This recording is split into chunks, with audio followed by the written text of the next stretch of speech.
बच्चे मस्त रमड़े उससे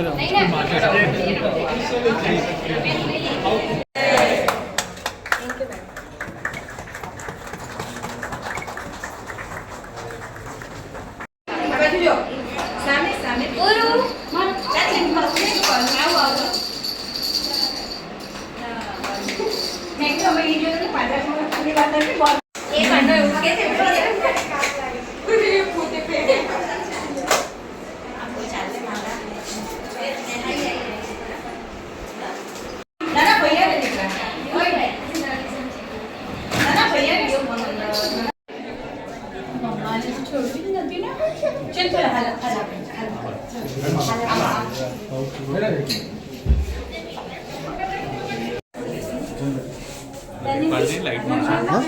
नितिन क्या लाइट मार दे पाछळથી लाइट मार નીચે हां પાડી हां हाय अंशिव શું કરે છે ઝૂલે ઝૂલે છે ઝૂલે અંशिव વાતો કરવી છે હા બલૂન બલૂન દેખાયો કે બોલ દેખાયો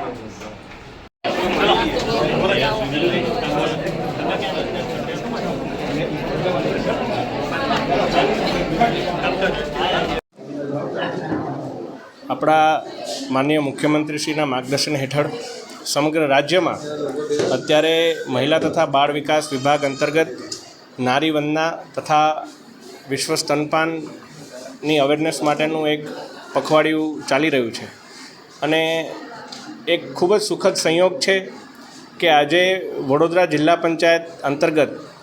ક્રેશ એટલે પ્લે હાઉસ અથવા ઘોડિયાઘર જેનું એક આજે ઉદ્ઘાટન કરવામાં આવ્યું છે. મારી સાથે આપણા વડોદરા મહાનગરના મેયરશ્રી, આપણા કલેક્ટર સાહેબ, ડીડીઓ મેડમ, જિલ્લા પંચાયતના કારોબારી ચેરમેન અને તમામ સદસ્યશ્રીઓ, વિવિધ સમિતિના ચેરમેનશ્રીઓ અને તમામ જિલ્લા પંચાયતના સ્ટાફ સાથે મળી અને આ એક ઘોડિયાઘરનું એક ઉદ્ઘાટન કરવામાં આવ્યું છે. આ ઘોડિયાઘરની અંદર બ્રેસ્ટ ફીડિંગ માટેનો અલગ રૂમ, બાળકોને રમવા માટેની અલગ વ્યવસ્થા, આ માટેનું એક ખૂબ સુંદર આયોજન જે પ્રકારે કરવામાં આવ્યું છે. હું જિલ્લા પંચાયતના માનનીય પ્રમુખશ્રી આજે કોઈ સંજોગોવશાત હાજર નથી રહી શક્યા, તેમને તથા ડીડીઓ મેડમ બંને મહિલા શક્તિ છે, એમને ખાસ વિશેષ અભિનંદન પાઠવું છું તથા જિલ્લા પંચાયતની અંદર તમામ મહિલા સભ્યો, પુરુષ સભ્યો અને તમામ જિલ્લા પંચાયત પરિવારને ખૂબ ખૂબ અભિનંદન સહ શુભેચ્છા પાઠવું છું. ભારત સરકાર અને ગુજરાત સરકારના સંયુક્ત ઉપક્રમે 1 ઓગસ્ટથી 8મી ઓગસ્ટ સુધી નારી શક્તિ વંદનના કાર્યક્રમનું આયોજન છે. જે અન્વયે નારીની સુરક્ષા હોય, નારીનું સ્વાવલંબન હોય કે પછી અલગ અલગ જે નારી માટેના જેટલા પણ પ્રયોજનો સરકારશ્રી દ્વારા પ્રયત્નો કરી અને નારીના ઉત્થાન માટે, નારી શક્તિના મદદ કરવા માટે જે પણ પ્રયાસો કર્યા છે તે 1 ઓગસ્ટથી 8મી ઓગસ્ટ સુધી અનેક કાર્યક્રમોનું આયોજન કરવામાં આવ્યું છે. જેમાંથી આજનો આ કાર્યક્રમ ઘોડિયાઘર અને મહિલા રૂમના ઉદ્ઘાટનનો કાર્યક્રમ, જે આપણે સૌ જાણીએ છીએ કે જ્યારે જિલ્લા પંચાયતમાં લગભગ 100 જેટલી કર્મચારી બહેનો અને અધિકારી બહેનો કામ કરે છે. આ જિલ્લા પંચાયતની કર્મચારી અને અધિકારી બહેનો જુદા જુદા વિસ્તારમાંથી આવતી હોય છે, ત્યારે કેટલીક વાર તેમના પરિવારમાં કોઈ બાળકની સાર સંભાળ રાખનાર ન હોય તેવા સંજોગોમાં બહેનોને પોતાના બાળકને સાથે લઈને આવવું પડતું હોય છે. સાથે સાથે નારીનું અસ્તિત્વ છે તેની સાથે જોડાયેલું એક કાયમી વસ્તુ કે બહેનોને 3 થી 4 દિવસ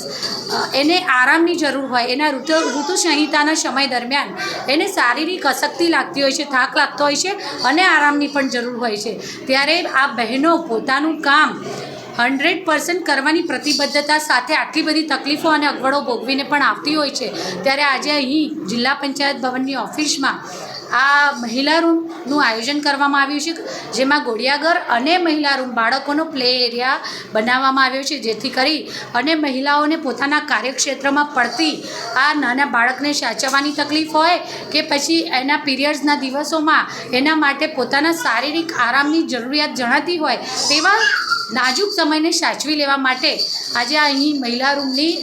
ઇનોગ્રેશન કરવામાં આવ્યું. હું અહીં જે કર્મચારી મંડળની બહેનો છે જેમને આ સગવડનો લાભ મળનાર છે તે બધી બહેનોને ખૂબ ખૂબ અભિનંદન પાઠવું છું. અને જેમના નાના બાળકો બીજા લોકો પાસે મૂકીને આવવું પડતું હતું તે બાળકોએ પોતાની માતાની નજર સમક્ષ જ એને બધી સગવડો મળશે તે માટે પણ હું સરકારશ્રીનો, આદરણીય વડાપ્રધાન શ્રી નરેન્દ્રભાઈ મોદીજી અને આદરણીય મુખ્યમંત્રી શ્રી ભૂપેન્દ્રભાઈ પટેલજીનો ખૂબ ખૂબ આભાર અભિવ્યક્ત કરવાની સાથે સૌને અભિનંદન પાઠવું છું. કોર્પોરેશનની પ્રિમાઇસીસમાં જ્યારે નોકરી કરતી બહેનો છે, મેં પહેલાં કહ્યું તેમ કે અહીં જિલ્લાની બહેનો આવતી હોય છે જે અલગ અલગ ગામડાઓમાંથી આવતી હોય છે, ત્યારે કોર્પોરેશનના પરિસરમાં પણ ઘણી બધી મહિલાઓ કામ કરી રહી છે. ત્યારે જો કોઈ એવું ધ્યાનમાં આવશે કે કોઈ બહેનને દૂરથી આવવાનું છે કે અપડાઉન કરવાવાળી કોઈ બહેન છે અને એના પણ પરિવારમાં જ્યારે બાળકને રાખવા માટેની કોઈક શક્યતાઓની શૂન્ય બરાબર છે, જેથી કરીને મહિલાને પોતે જ આની વ્યવસ્થા કરવી પડતી છે, એવું કોઈક ધ્યાનમાં આવતું હશે તો આગળ આ વિષયમાં ચર્ચા વિચારણા કરી બહેનો સાથે બેઠક કરીને જો જરૂરિયાત જણાશે તો ચર્ચા વિચારણા કરીને ચોક્કસ યોગ્ય નિર્ણય લેવામાં આવશે. હા, માનનીય મુખ્યમંત્રીશ્રીના માર્ગદર્શન હેઠળ ગુજરાત સરકાર અંતર્ગત આપણે મહિલા સપ્તાહની ઉજવણી કરી રહ્યા છે, નારી વંદના સપ્તાહ તેમજ સ્તનપાન સપ્તાહની ઉજવણી કરી રહ્યા છીએ. તો જિલ્લા પંચાયત પરિવાર દ્વારા માન્ય કલેક્ટરશ્રી અને માન્ય સાંસદશ્રી તેમજ તમામ ધારાસભ્યશ્રીઓ બધાના માર્ગદર્શન અને સપોર્ટ હેઠળ જિલ્લા પંચાયતમાં આજે ઘોડિયાઘર તેમજ મહિલાઓ માટેના રૂમનું ઉદ્ઘાટન કરવામાં આવ્યું છે અને જિલ્લા પંચાયતના સદસ્યો, તમામ મહિલા કર્મચારીઓ તેનો મહત્તમ ઉપયોગ કરે તે માટે હું સૌને વિનંતી કરું છું. Thank you. જિલ્લા પંચાયતના પરિવાર સદસ્યો દ્વારા યોગદાન આપવામાં આવે છે, એ ખૂબ જ મહત્ત્વની વાત છે, કેમ કે જેવી રીતે એક ઘરમાં આપણે ઘર માટે કોન્ટ્રીબ્યુટ કરીને કોઈ વસ્તુ કરીએ તો એની સાચવણી બી એટલી સારી રીતે થાય છે અને એ જિલ્લા પંચાયતના પરિવાર માટે જ છે, એટલે એને હું ખૂબ જ મહત્ત્વની બાબત માનું છું.